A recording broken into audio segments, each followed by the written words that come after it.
took our maiden voyage about 2 weeks ago, and the purpose for the trip was to see what worked and what didn't work and what we needed to change. The good news is the engine ran and the boat didn't sink. Even though our top was waterproof, neither one of us felt comfortable out in a storm with the top that we have on it, because part of it is hard top and part of it is the canopy like you saw. So before we go back out next year, this winter, we're going to work on it, and we had gone to a guy down the road here who owns a repair shop, and he had stripped a few pontoons. We got some tubing from him, and we're going to do a solid hard top, frame it in aluminum, completely finish it off with a new composite material, which is not aluminum, but it's still very lightweight, and we won't have to worry quite so much about the storms, I think, if we do that. And this gate over here was a total pain because it sections off the first 4 feet of the boat, and every time we had to go up there, it was in the way. If you left it open, it would bang. If you closed it, it was just constantly in the way. So we decided that we're going to do away with this gate. We also got some railing from the guy down the road with the boat's repair shop, and we haven't decided yet if we're going to move this whole section forward and just put a piece in the rail, or if we're going to put a new end on it, because what we got from him is actually the horseshoe end like what you have here. We just don't know if we want any of this divider, but this gate's definitely going, and we're definitely doing a hard top. The tent sides were also a little bit of a problem. I'm going to have to redo them. I'm going to have to take the panels apart. The panel that's up on the front section here is going to have to come back over the side gates, and it's going to have to be zippered in so that you can completely unzipper and roll up over the side gates for docking, because it's hard to get out and dock the way the tent is now. Other than that, we were pretty happy with the tent. It does need some zippers though on all the seams. The back corners, the front corners are going to have to be completely zippered, not just snapped, especially in storms. Well, we got out on the lake, and I give it wide open throttle, and wide open throttle on this motor is 5,500 RPMs, and we were cranking out 1,280, which was only enough to push us about 7.5 miles an hour, according to the GPS. We were hoping to get 12 to 15 miles per hour, and you know, we're only getting half of that. We know the problem is in the carburetor, at least we're pretty sure that's what the problem is. We are small engine mechanics, but we took a shortcut and we knew better, and instead of ordering another carburetor, we rebuilt the carburetor and put in a float from a different carburetor, and it would run and it would take fuel. It just didn't take enough fuel, so we ordered another carburetor, and we're going to get that changed out after Christmas, because it was a Christmas present from my daughter Alex, and I'm not even supposed to have it out, but I'm fascinated by it and I like to look at it. Another thing is I'm also an electrician, and one of those things I knew better but I did it anyway was the navigation lights that were on here. We attached wires to them, wire nutted them, and they worked fine until we got on the lake, and we didn't waterproof them. So as soon as the hot and the common wire hit the water, of course it made a short circuit, and you could literally watch the volts drop on the voltmeter. When you turn the nav lights on, they'd go from 15 volts down to 11 or 12, which the 15 volts, that's another story. Come to find out, on this motor, the 1987 Force by Chrysler, tried to take shortcuts, and instead of putting a voltage regulator on, they only put a rectifier on. Now, a rectifier converts the power from AC to DC, and the power coming out of the stator is between 16 and 18 volts. So because there's no regulator to regulate that power down to 14.2 volts, which is where we needed, we were getting voltage spikes of 15, 16 volts. And the radios, depth finder, stuff like that was starting to go haywire. Well, since they don't make a regulator for this motor, we only have a few options. One is to try to wire in a regulator from a different motor, which might be hard to do because the regulators are sealed up, and you'd have to cut into them to find out which wire goes where. And since they're kind of expensive, you know, $115, $120, we don't want to do that. So it came to us that we can use a solar panel charge controller, because the solar panel also puts out voltage in the range of 18 to 20 volts. It's already rectified and regulated for 14.2 volts. So the charge controller being about $15, we're going to put one of those on there and regulate the power coming out of our motor into the rest of the electrical system.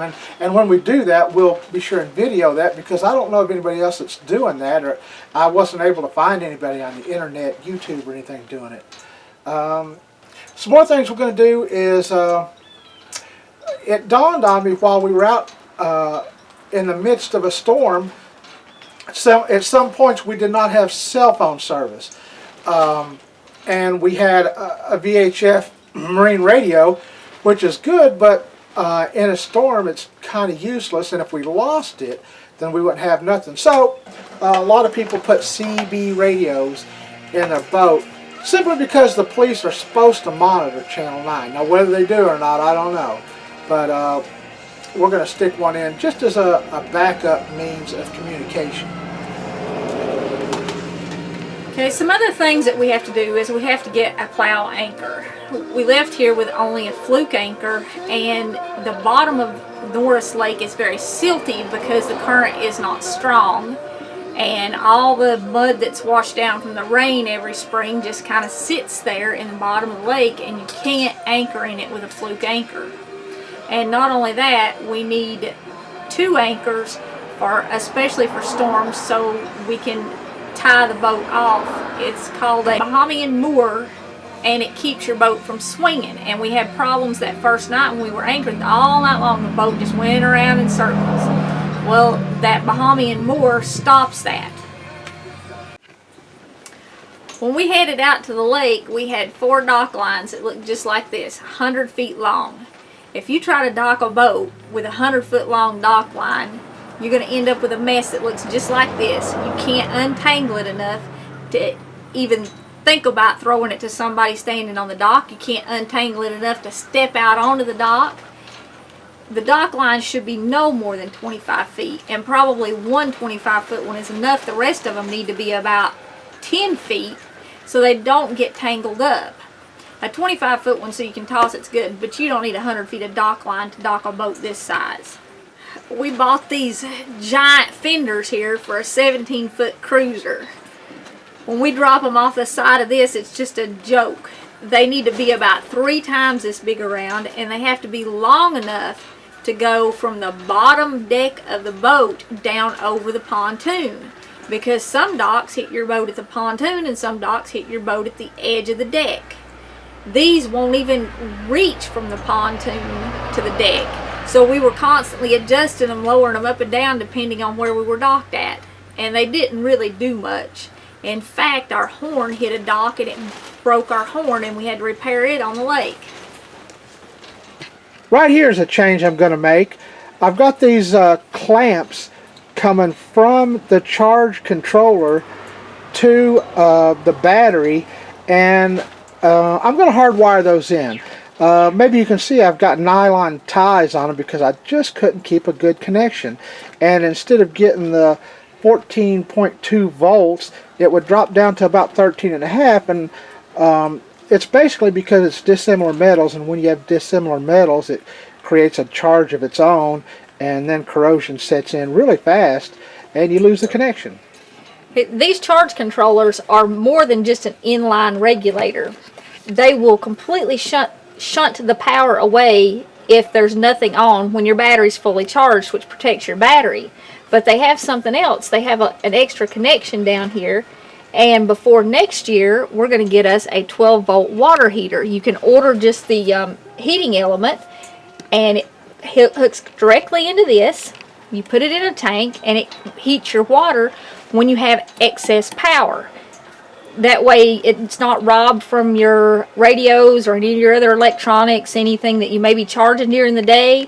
But all the extra stuff, instead of just being wasted, it goes into hot water. I mounted the compass out on the end of the console where all the electronics are, to try to keep it away from the magnetic fields put off by the electronics, and it just simply does not work in here.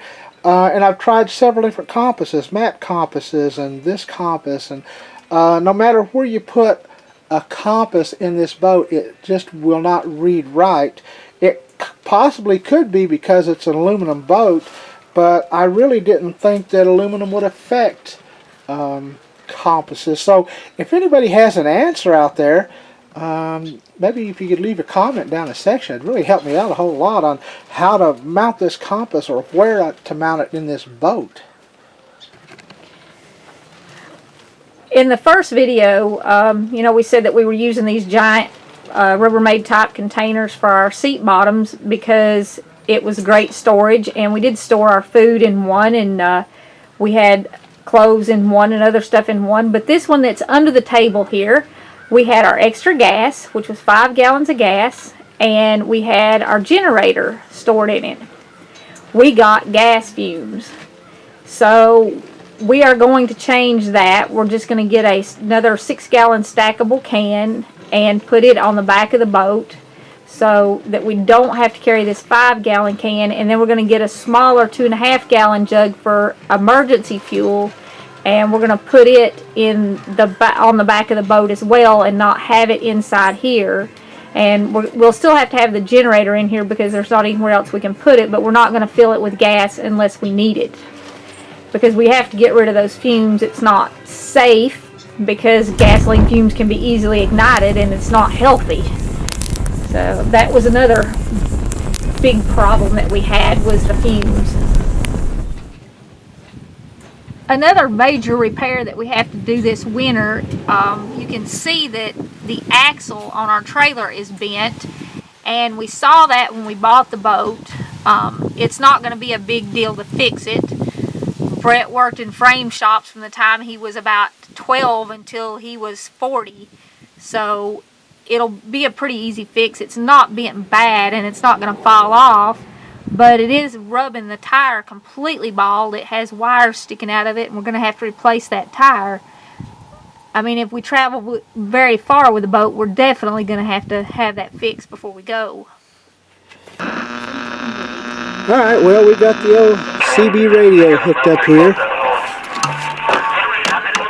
Break 19, break 19, anybody got their ears on? This is the Sputter Butt.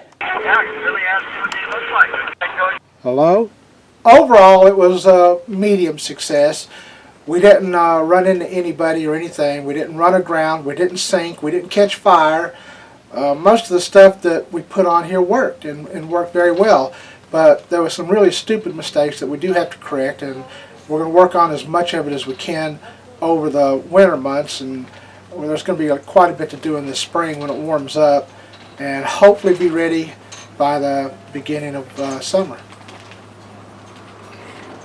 We'll keep you updated this winter as we make some of these major adjustments and repairs, especially the charge controller for the inline voltage regulator.